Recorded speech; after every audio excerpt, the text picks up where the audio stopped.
Isang magandang araw mga kaparehas, rin po tayo sa Barangay Tawiran, Ubando, Bulacan. Ako sa mga panayan po natin ngayon ang butihing Barangay Kagawad, naglilingkod, nagsiservisyo, nagmamalasakit sa kanya nasasakupan na barangay at kasalukuyan ngayon po ay nagnanais maging isang punong bayan dito po sa ating bayan ng Ubando, Bulacan na si ginagalang Barangay Kagawad, Rodney Taylong Solis Yokino.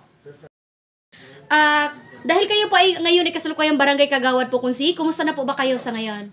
Okay naman. Well and good. Panaikot na sa buong bayan. Alright, okay. May tanong ko lang po, anong committee na hawak po natin ngayon as a Barangay Kagawad sa ating Barangay Tawiran ngayon? Dalawa yung committee ko, Ways and Means at saka Livelihood. Alright, okay. Sa pamagitan ng ating committee, ano na lang po pang ating naging accomplishment dito? Yung naging accomplishment ko last year, isang nagawa namin yung resolution na maaprubahan sa kauna-unahang pagkakataon sa kasaysayan ng Barangay Tawiran na magkaroon ng budget. Na yun ang gagamitin ko sa mga training programs ng mga mananahe at yung iba naman ay sa mga isda sa budget na yon. Okay. Pero yung nga po sa resolution na pinasan ninyo, so kung ibig sabihin, for incoming pa lang po ito, gagawin Yes, pa lang natin. Kayo po ay nagnanais na bilang isang ating magiging punong bayan dito po sa Ubando, Bulacan. Ano rin po ang ating maaasahan ng ating mga kababayan kung sakali po kayo pala rin na po may kapal na maglingkod bilang ating mayor po sa ating bayan? Actually, ang layunin ko, meron akong top priority project. Okay. Unang-una yung dike. Okay po. Isaayos ang dike sa buong Ubando.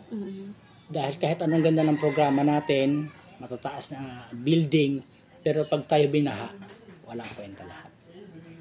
Walang ekonomiya, walang transportasyon. Kaya yun yung kauna-una kong ipa-priority sa ating programa dito sa Ubando. Alright, okay. So in the second?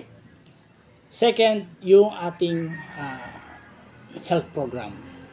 I-activate natin ang lahat ng barangay health worker para ma-monitor ang lahat ng may sakit dito sa bawat barangay at bibili tayo ng mobile clinic kung saan iikot yan sa buong bayan. Wow. Para lang makita o ma-monitor ang lahat ng may sakit. Kasi kapag ang head of the family ang may sakit, lalo na mga magulang natin, problema ng buong pamilya.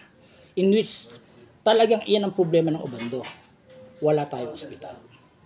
Dumadayo pa sa ibang lugar. Doon man lang sa mobile clinic, ma-monitor natin at ma-lessen yung may sakit na dadalhin sa mga ospital na malalayo sa bayan ng Ubando. Okay. At isa pa, yung problema sa kalsada, napakakipot ng kalsada natin dito sa Ubando. Isa yan sa ating ipa-priority, sa top priority project. Basic pa lang yan, basic pa lang. Alright, okay. So kung sakali po kayo nga po, pala rin ang pong may kapal ng ating magserbisyo bilang ating punong bayan sa ating bayan ng Ubando, Bulacan. So nabanggit nyo po dito is basic nga po priority. Pero sa pananaw nyo lamang, bilang isang kayo ay Barangay Kagawad ngayon, ano po ang nakikita nyo pong dapat i-priority talaga sa bayan ng Ubando, Bulacan? Kung para sa inyo? Yun nga, ulitin ko, yung dike, yung dike. Kasi konting ambon lang, konting ulan lang, bumabaha na. Tapos yung health program, yun talaga na malaking problema dito. Kulang tayo sa doktor. Kulang. Kaya loobin ng Diyos kung sino man yung makakatulong dito sa bayan ng Ubando. Pagtulong-tulungan natin para sa tao. Hindi para sa anuman. Ang hangad ko lang ay makatulong. Kasi kung ako tatanungin sa buhay ko, sapat na ang pamilya ko. Tanong ako, sapat na. Paano yung ibang tao? Ang kailangan. Opo. Okay.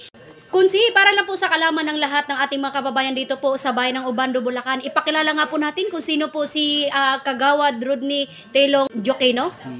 Ako po ay simpleng tao na buhay ng payak na pamumuhay dito sa Barangay Tawiran. Naranasan ko po ang maging basurero. Naranasan ko po ang nagsa-sidecar ako sa bayan. Naging janitor, high school. Hindi ako tumigil mangarap at tinulungan po ako ng ating butihing senador na si Blas Ople pagpapaaral sa akin ng kolehiyo. At sa kabutihang palad, nagtiwala sa akin yung dati kong amo at ako ay namasukan at tinulungan niya ako na magkaroon ng sariling kumpanya. Sa kasalukuyan po, ako ay may 2 kumpanya ngayon na ang aking mga proyekto ay umiikot sa Luzon, Visayas at Mindanao. Wow. Yun po, at kung ano man ang meron ako ngayon sa aking pamumuhay na tinatamasa, ay gusto ko lang pong ibalik sa tao bilang utang na loob. Dito po sa tawiran ang namulat, dito po ako talagang pinagkakautangan ko ng malaking utang na loob. At hindi lang sa tawiran, sa buong bayan ng Ubando, gusto ko pong tumulong para sa bayan. Kung nanonood po ngayon ang ating mga kababayan dito po sa bayan ng Ubando, Bulacan, ano po ang nais niyo pong ipahatid na mensahe o panawagan para sa kanila? Ako po ay nakikiusap o na pagbigyan ako sa darating na panahon upang kayo paglingkuran. Hindi ko kailangang makipag-away o anuman, maglilingkod lang naman ako. Isang termino lang po para lang mapatunayan natin na kung ano yung pwede natin magawa para sa ating bayan. Alright.